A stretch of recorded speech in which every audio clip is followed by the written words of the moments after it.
Caro jovem, muito bom dia. É um prazer poder falar com você. Me chamo Leonel Fernandes, sou coordenador do seminário aqui em Curitiba.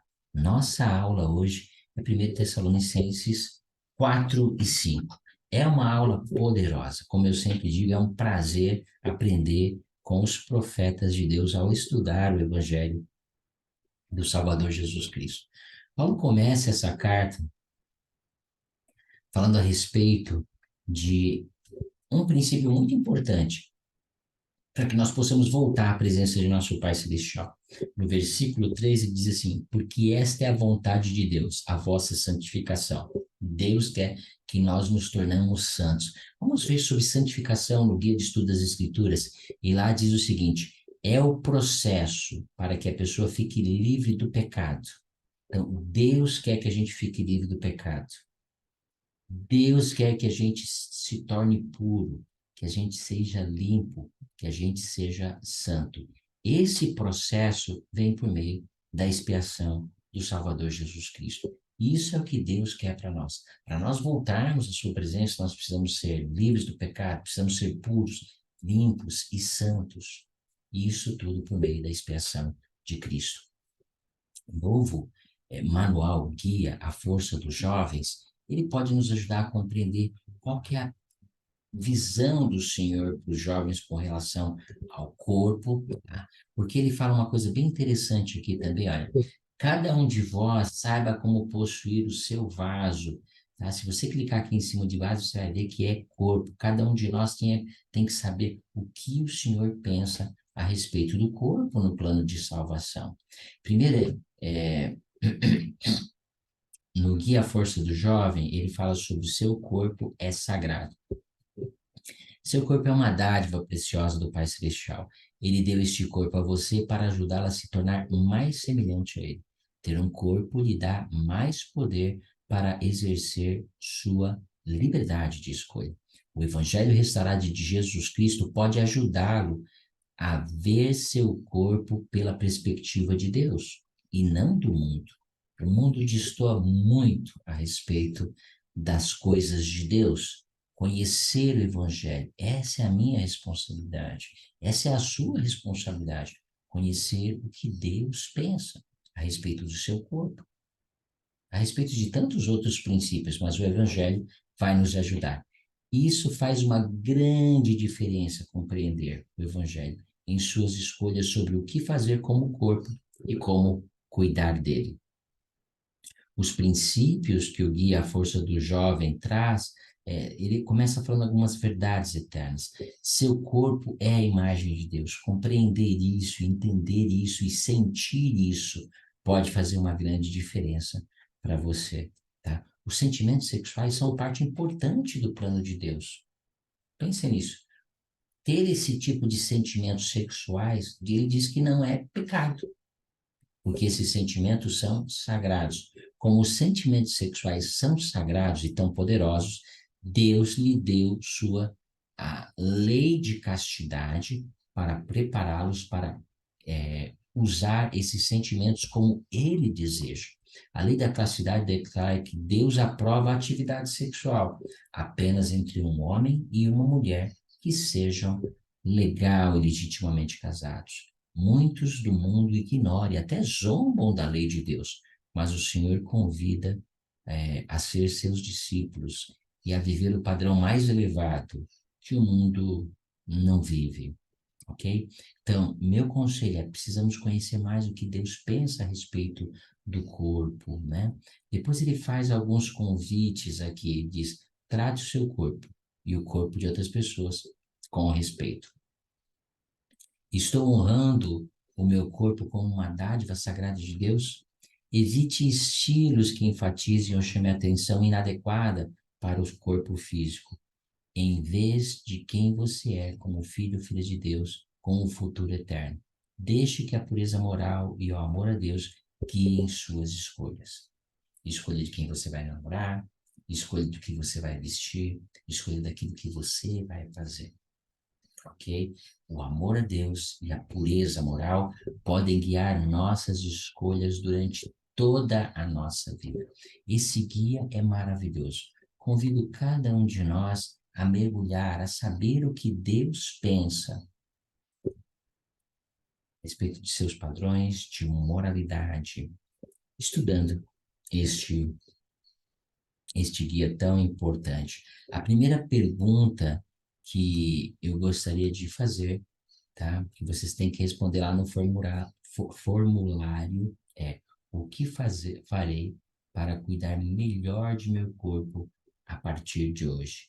Talvez seja exercícios físicos, talvez seja dormir mais adequadamente, talvez seja tomar cuidado com aquilo que eu estou usando. Faça uma meta de como você vai usar melhor o seu corpo. Assim como muitos de nós, talvez os santos lá em Tessalônica, tinham algumas perguntas e dúvidas também, tá? E eles perguntavam: o que eu preciso saber a respeito da segunda vinda de Cristo? Quando Cristo virá, o que eu posso fazer para me preparar melhor? Talvez essas eram algumas das perguntas que aqueles irmãos tinham naquele tempo. E Paulo, ele gastou o restante do tempo que ele tinha nessa epístola, tá? No capítulo 4 e no capítulo 5, tá? Ensinando a respeito disso. Tá bom? Nós vamos utilizar a doutrina e convênios para entender um pouquinho melhor sobre isso. Mas no versículo 13 a 18, ele diz assim: não quero, porém, irmãos, que seja assim ignorante acerca daqueles que dormem, acerca daqueles que já morreram, né? Para que não vos entristeçais, como também os demais que não têm esperança, aqueles que não têm esperança de uma vida eterna. Ele começou a falar assim: olha, isso pode deixar cada um de nós triste, não ter uma esperança de vida eterna, né? Então, ele começa a ensinar sobre isso. Porque se cremos que Jesus morreu e ressuscitou, assim também aos que em Jesus dormem, Deus os tornará a trazer com ele. E ele diz: olha, Deus vai trazer os que dormem, quando ele voltar, os que dormem vêm junto com ele. E a gente vai aprender sobre isso. Dize-nos, portanto, isto pela palavra do Senhor, que nós, os que ficamos vivos para a segunda vinda, não precederemos os que dormem. Porque o mesmo Senhor descerá do céu com um brado e com uma voz de arcanjo e a trombeta de Deus, e os que morrerem em Cristo ressuscitarão primeiro. Depois nós, os que ficamos vivos, seremos arrebatados juntamente com ele nas nuvens para encontrar o Senhor nos ares, no céu, né? Assim estaremos sempre com o Senhor. Portanto, consolai-vos uns aos outros com esta palavra acerca daqueles que foram. Existirá uma primeira ressurreição. É isso que ele está falando. E ele está falando da ordem da ressurreição, tá bom? Doutrina e Convênios pode nos ajudar a compreender um pouquinho melhor sobre isso. Doutrina e Convênios, na seção 88, no versículo 96 a 98, ele começa dizendo o seguinte: 96. E os santos que estiverem na terra, que estiverem vivos, serão vivificados e arrebatados para encontrá-lo. Essa é a manhã da primeira ressurreição. E ele está dizendo assim: olha, se você, quando Cristo vier, estiver vivo aqui na terra, você vai, se você for aquele que vai herdar um corpo celestial, que vai para o reino celestial, você vai ser arrebatado no céu e vai descer junto com ele. Ok? Claro, simples assim.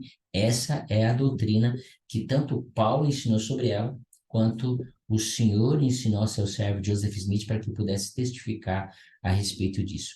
E os que estiverem dormindo em sua sepultura se levantarão, pois a sua cova será aberta, e eles terão e também serão arrebatados no meio do pilar do céu e virão com Cristo. Aqueles que herdarão o reino celestial, eles ressuscitarão ou serão arrebatados e descerão com Cristo.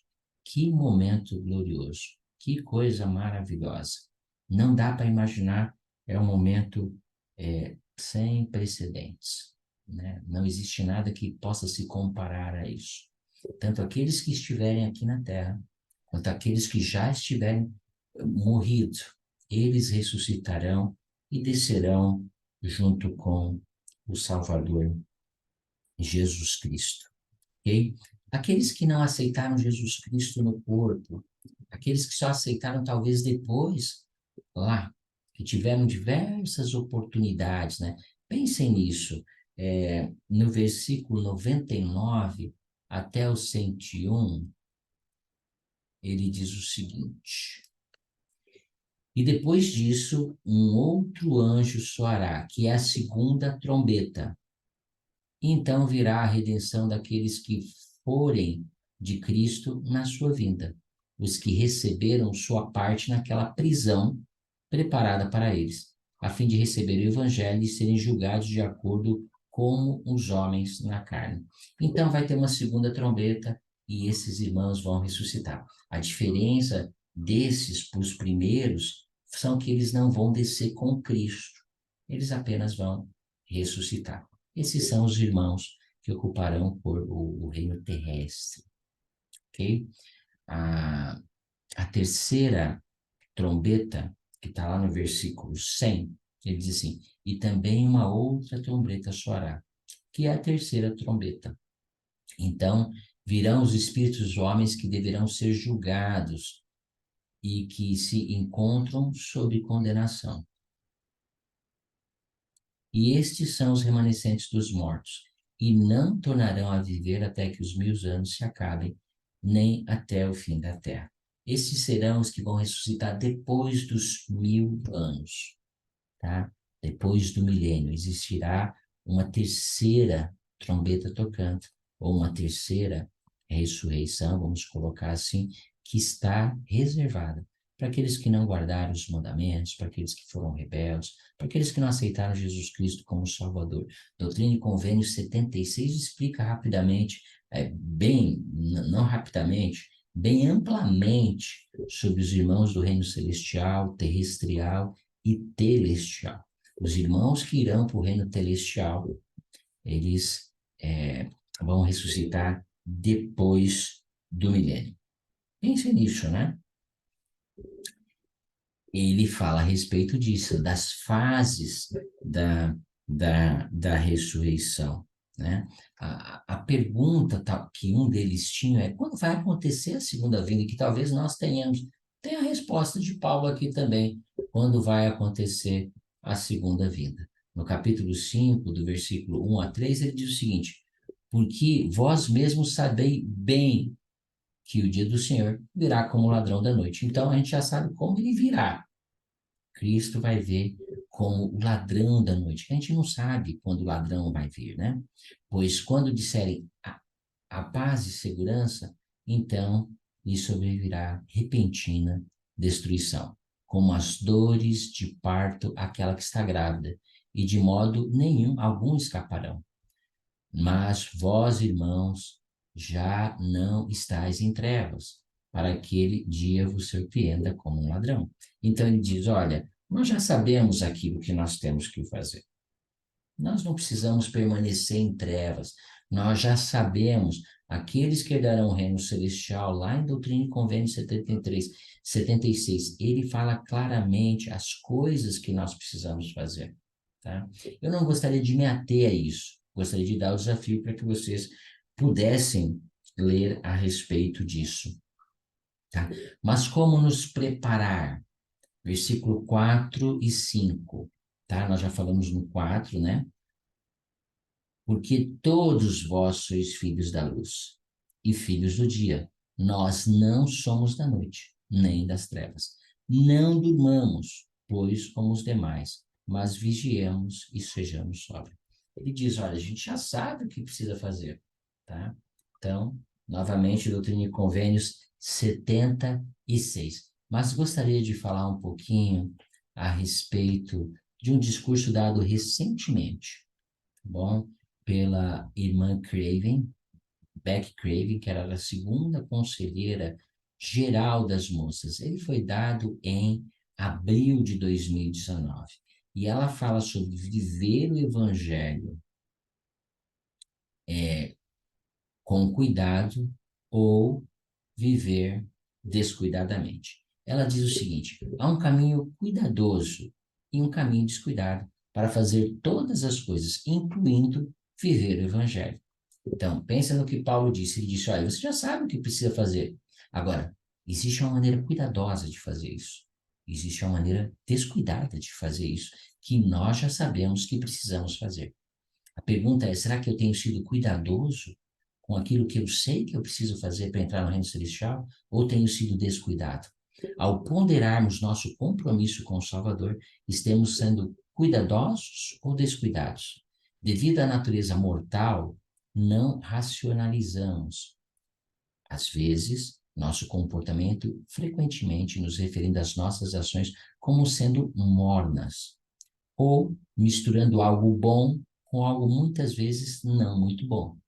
Todas as vezes que dizemos, entretanto, exceto ou mas, quando falamos sobre seguir os conselhos dos líderes, profetas e viver cuidadosamente o Evangelho, estamos, na verdade, dizendo: este conselho não se aplica a mim. Podemos racionalizar tudo o que quisermos, mas o fato é que não há uma maneira correta de se fazer a coisa errada. E aí ela começa a fazer diversas perguntas tão importantes, tá? É,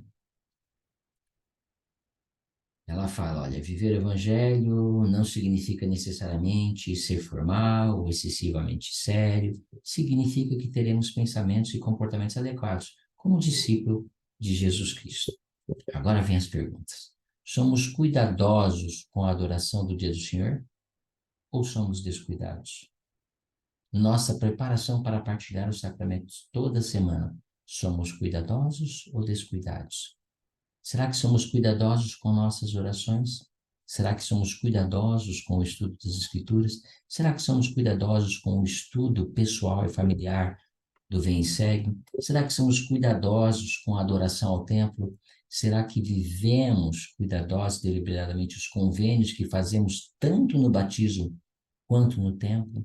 Que convênios eu fiz quando me batizei? Eu sei quais são esses convênios? Ou não sei que fiz um convênio com Deus, apenas me batizei.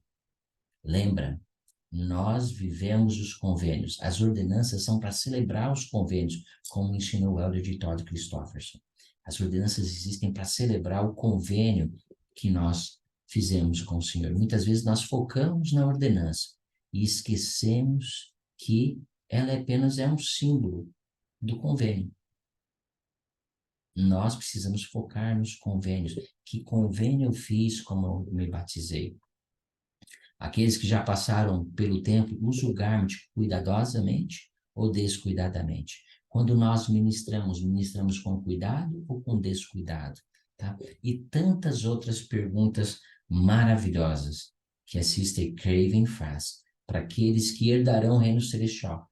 Tá? Para aqueles que, assim como Paulo, ele diz assim: não durmamos, pois, como os demais, mas vigiemos, vivamos o evangelho de forma cuidadosa. É isso que ele está dizendo. Ele também diz que todos nós somos filhos da luz. E eu gostaria de gastar o restante de nosso tempo para falar um pouquinho a respeito disso, de como podemos viver melhor sendo filhos da luz.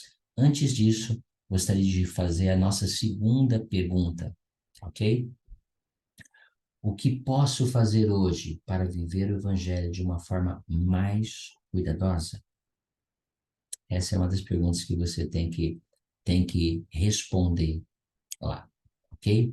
Vamos agora para o restante de nossa aula, falando um pouquinho a respeito de ser filhos da luz. Cristo é o exemplo em todas as coisas. Ele viveu o Evangelho sempre de forma cuidadosa e pode nos ensinar muito a respeito de como voltar à presença dele. Só ele é o caminho, só ele pode nos ensinar. Ele não é só o caminho, mas ele é toda a verdade. E ele é a vida eterna também, ok? Então, em terceiro Nef 18, no versículo 24, olha só o que ele nos ensinou para que nós possamos ser esses filhos da luz. Portanto, levantai vossa luz, para que brilhe perante o mundo. Nós precisamos ser um exemplo para o mundo. E eis que eu sou a luz que libertareis. Nós precisamos refletir Cristo e ensinar sobre Cristo. Aquilo que me vistes fazer.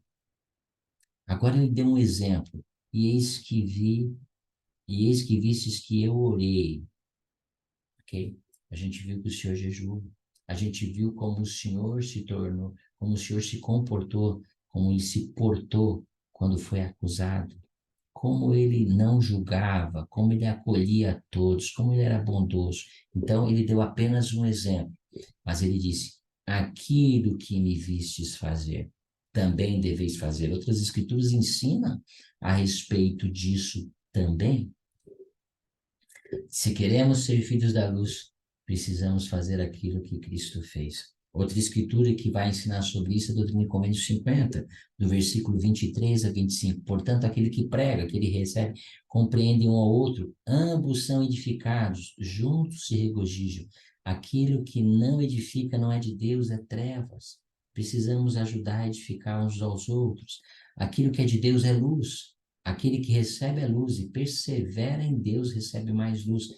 Perseverar nas coisas de Deus vai fazer com que nós tenhamos mais luz. E essa luz se torna mais e mais brilhante até o dia perfeito. Doutrina e Convênios 88, 67 a 68. E se os vossos olhos estiverem fitos na minha glória, todo o vosso corpo se encherá de luz. Fitar na glória e na obra de Deus. Lembra disso? E eis que esta é a minha obra e a minha glória, levar a imortalidade e a vida eterna a todos os homens ou a todos os meus filhos. Eu para isso vivo, esta é a minha obra, é o que eu dedico o meu tempo. Se os vossos olhos estiverem em minha glória, todo o vosso corpo se encherá de luz. E em vós não haverá trevas, e o corpo que é cheio de luz compreende todas as coisas.